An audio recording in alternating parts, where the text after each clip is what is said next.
So interactive work, quite a few people on the panel have talked about making interactive work in different ways, and I basically feel that certain types of interactive work, people take an action and it might lead to activating people on an issue. A lot of my work is political.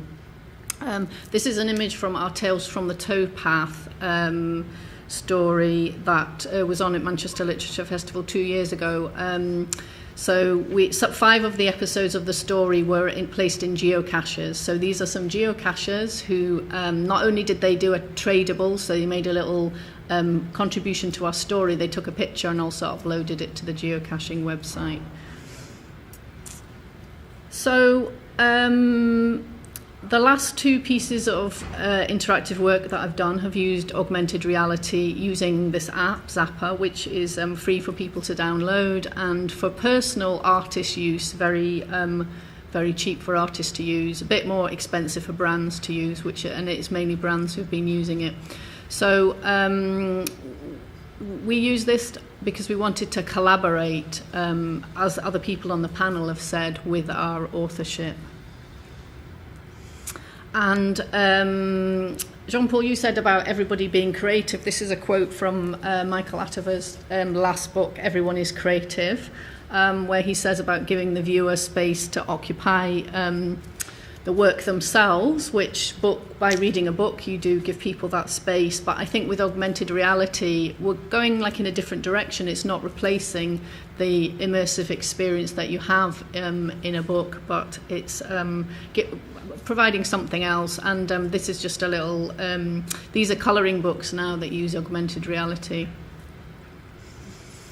So I'm going to just first demonstrate Tales from the Towpath. So it was on in Manchester Literature Festival 2 years ago. The Literature Festival wanted to reach a new audience, so an audience they hadn't reached before. We were making a site-specific story about Manchester's waterways. So we told the story, 10 episodes, 5 were little stickers out in the city, so 5 episodes were there. There were 5 episodes that were in geocaches, but we felt that particularly for Manchester Festival audiences who weren't used to doing a digital piece, we needed some other things because the story was very hidden in a way in the city.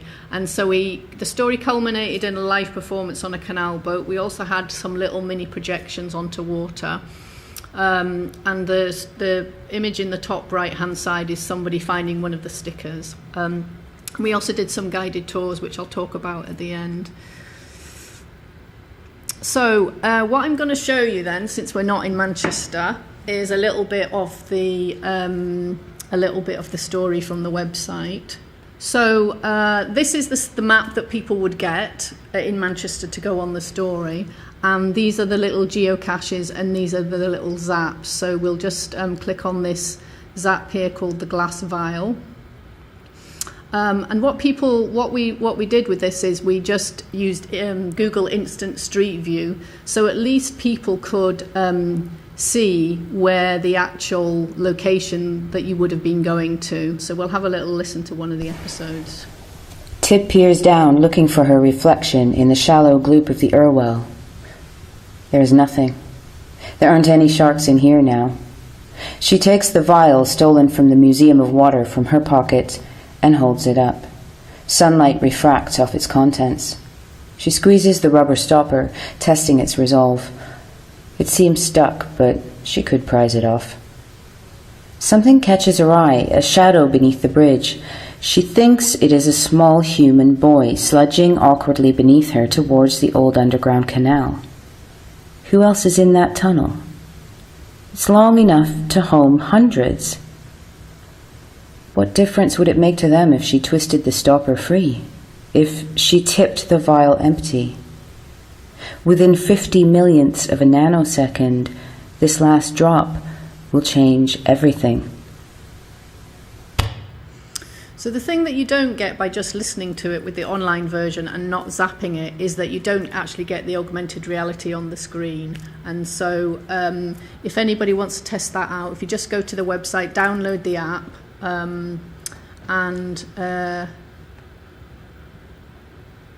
you just want to zap this sticker here and you'll get there's some animation. But what you aren't getting with the online,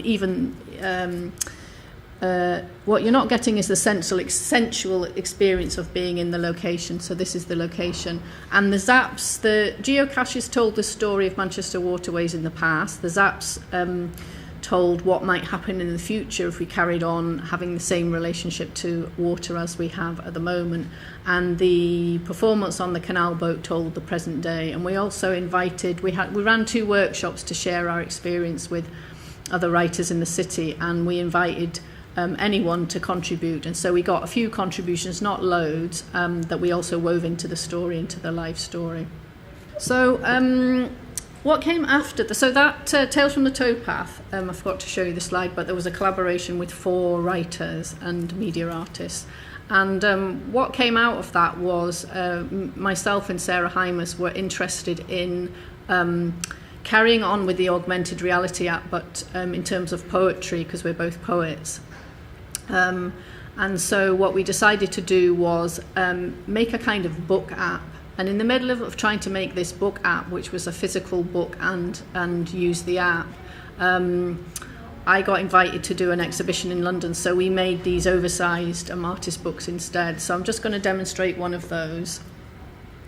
And what I was trying to do with Ripple then, so this is a piece about climate change, but I wanted to kind of explore the layers of the poem in a different way. Because, people say that when anyone who views or listens or reads a poem, it's your very own individual interpretation. So I think because of the subject of climate change, I wanted to just play with that. Maybe, again, leave room for the viewer. So with the online version, I've done a similar thing in that I've tried to kind of make a digital artifact. So people can zap here, they can see the sculpture. But what I've also done is I've made this 360-degree view of the sculpture. So again, I'm trying to make the piece of work for an online audience. So I'm not going to zap it because my phone's not connected to it, but I'm just going to play the audio. Siachen Glacier.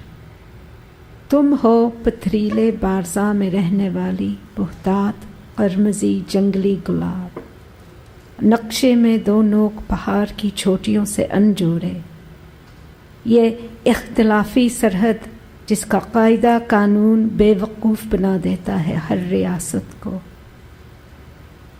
You kill 1 Indian and 4 Pakistani soldiers every 4 days with your -60-degree nights and avalanche smothering storms. तुम 2 बरआज़मों को पकड़ती हो, मंजुमद अंगलियों खमदार हैं, ना हमवार छोटी की दौर में 2 मजहबों के बीच. तुम तो छोटे बर्फानी असर से सन हुई हो, इसके बावजूद के सूरज चढ़ता रहा है तुम्हारे साये में.